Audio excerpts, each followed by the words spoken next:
ओम श्री गणेशाय नमः। ओम श्री रामायण पाठ आरंभ।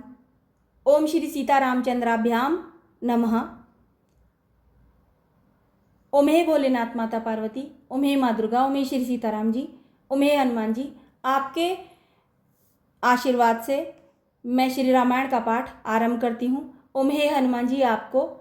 मेरी तरफ से ओम जय सीताराम जी की राम राम जी। ओम तीसरा सर्ग। ओम वाल्मीकि मुनि द्वारा रामायण काव्य में निबद्ध विषयों का संक्षेप में उल्लेख। ओम नारद जी के मुख से धर्म, अर्थ एवं कामरूपी फल से युक्त हितकर, मोक्षदायक तथा प्रकट तथा गुप्त समस्त और संपूर्ण रामचरित्र को सुनकर जो रामायण महाकाव्य की प्रधान कथा वस्तु था, उसे सुनकर महर्षि वाल्मीकि जी बुद्धिमान श्री राम के उस जीवन व्रत का पुनः भलीभांति साक्षात्कार करने के लिए प्रयत्न करने लगे। वे पूर्वाग्र कुशों के आसन पर बैठ गए और विधिवत आचमन करके हाथ जोड़े हुए स्थिर भाव से स्थित हो योग धर्म समाधि के द्वारा श्री राम आदि के चरित्रों का अनुसंधान करने लगे। श्री राम, लक्ष्मण, सीता तथा राज्य और रानियों सहित राजा दशरथ से संबंध रखने वाली जितनी भी बातें थीं, हंसना, बोलना, चलना और राज्य पालन आदि जितनी भी चेष्टाएं हुई, उन सब का महर्षि ने अपने योग धर्म के बल से भली भांति साक्षात्कार किया। सत्य प्रतिज्ञ श्री रामचंद्र जी ने लक्ष्मण और सीता के साथ वन में विचरते समय जो जो लीलाएं की थी, वे सब उनकी दृष्टि में आ गईं। योग का आश्रय लेकर उन धर्मात्मा महर्षि ने पूर्व काल में जो जो घटनाएं घटित हुई थी, उन सबको वहां हाथ पर रखे हुए आंवले की तरह प्रत्यक्ष देखा। सबके मन को प्रिय लगने वाले भगवान श्री राम के संपूर्ण चरित्रों का योग धर्म समाधि के द्वारा यथार्थ रूप से निरीक्षण करके महाबुद्धिमान महर्षि वाल्मीकि ने उन सबको महाकाव्य रूप देने की चेष्टा की। महात्मा नारद जी ने पहले जैसा वर्णन किया था, उसी के क्रम से भगवान वाल्मीकि मुनि ने रघुवंश विभूषण श्री राम के चरित्र विषयक रामायण काव्य का निर्माण किया। जैसे समुद्र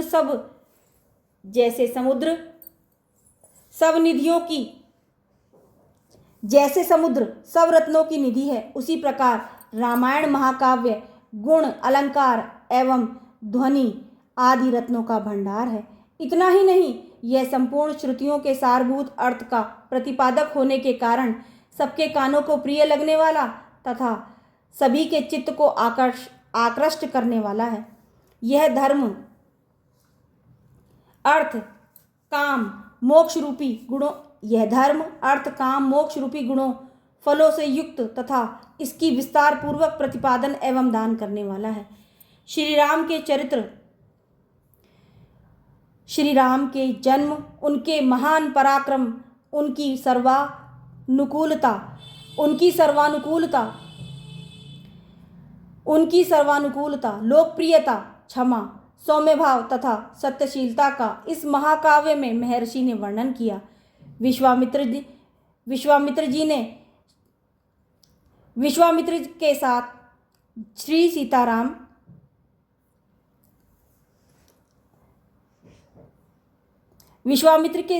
श्री राम लक्ष्मण के जाने पर जो उनके द्वारा नाना प्रकार की विचित्र लीलाएं विश्वामित्र के साथ श्री राम लक्ष्मण के जाने पर जो उनके द्वारा नाना प्रकार की विचित्र लीलाएं तथा अद्भुत बातें घटित हुईं, उन सब का इसमें महर्षि ने वर्णन किया। श्री राम द्वारा मिथिला में धनुष के तोड़े जाने तथा जनक नंदिनी सीता और उर्मिला आदि के विवाह का भी इसमें चित्रण किया। श्री राम परशुराम संवाद, दशरथ नंदन श्री राम के गुण, उनके अभिषेक, कैकेयी की दुष्टता, श्री राम के राज्याभिषेक में विघ्न, उनके वनवास, राजा दशरथ के शोक विलाप और परलोक गमन, प्रजाओं के विषाद, साथ जाने वाली प्रजाओं को मार्ग में छोड़ने, निषाद राज, गुह निषादराज गुह के साथ बात करने तथा सूत सुमंत को अयोध्या लौटाने आदि का भी इसमें उल्लेख किया। श्री राम आदि का गंगा के पार जाना, भरद्वाज मुनि का दर्शन करना, भरद्वाज मुनि की आज्ञा लेकर चित्रकूट जाना और वहाँ की नैसर्गिक शोभा का अवलोकन करना, चित्रकूट में कुटिया बनाना, उसमें निवास करना, वहाँ भरत का श्री राम से मिलने के लिए आना, उन्हें अयोध्या लौट चलने के लिए प्रसन्न करना, मनाना, श्री राम द्वारा पिता को जलांजलि दान, भरत द्वारा अयोध्या के राज सिंहासन पर श्री रामचंद्र जी की श्रेष्ठ पादुकाओं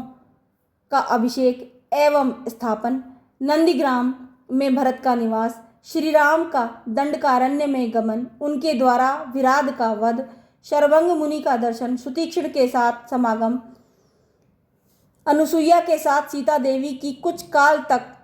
स्थिति, उनके द्वारा सीता को अंगराग समर्पण, श्री राम आदि के द्वारा अगस्त्य का दर्शन, उनके दिए हुए वैष्णव धनुष का ग्रहण, शूर्पणखा का संवाद, श्री राम की आज्ञा से लक्ष्मण द्वारा उसका विरूपकरण, श्री राम की आज्ञा से लक्ष्मण द्वारा उसका विरूपकरण, उसकी नाक और कान का छेदन,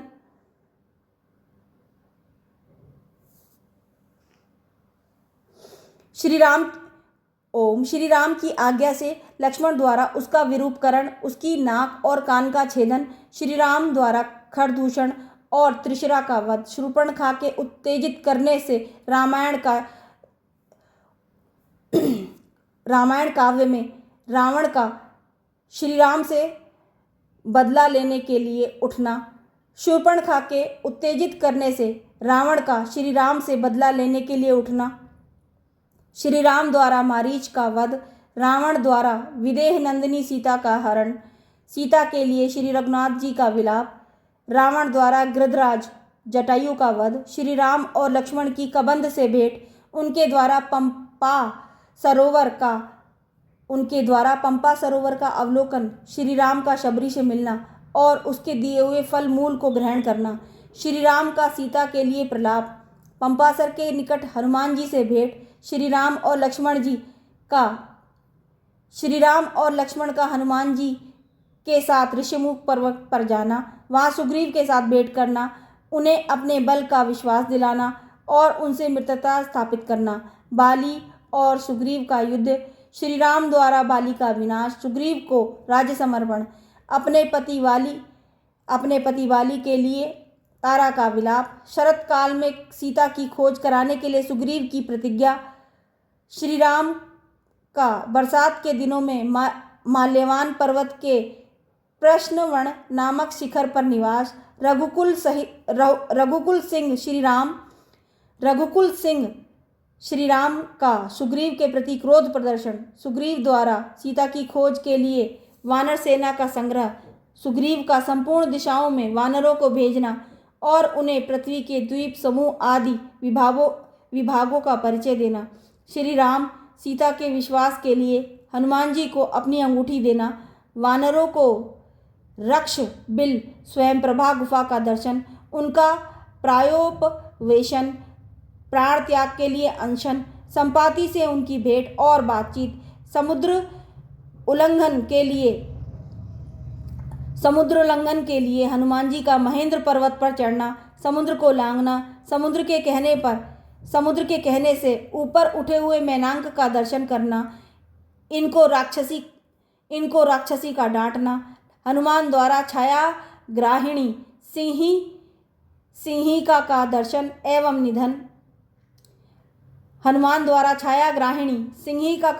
एवं निधन, लंका के आधारभूत पर्वत त्रिकूट का दर्शन, रात्रि के समय लंका में प्रवेश, अकेला होने के कारण अपने कर्तव्य का विचार करना, रावण के मद्यपान स्थान में जाना, उसके अंतःपुर की स्त्रियों को देखना, हनुमान जी का रावण को देखना, पुष्पक विमान का निरीक्षण करना, अशोक वाटिका में जाना और सीता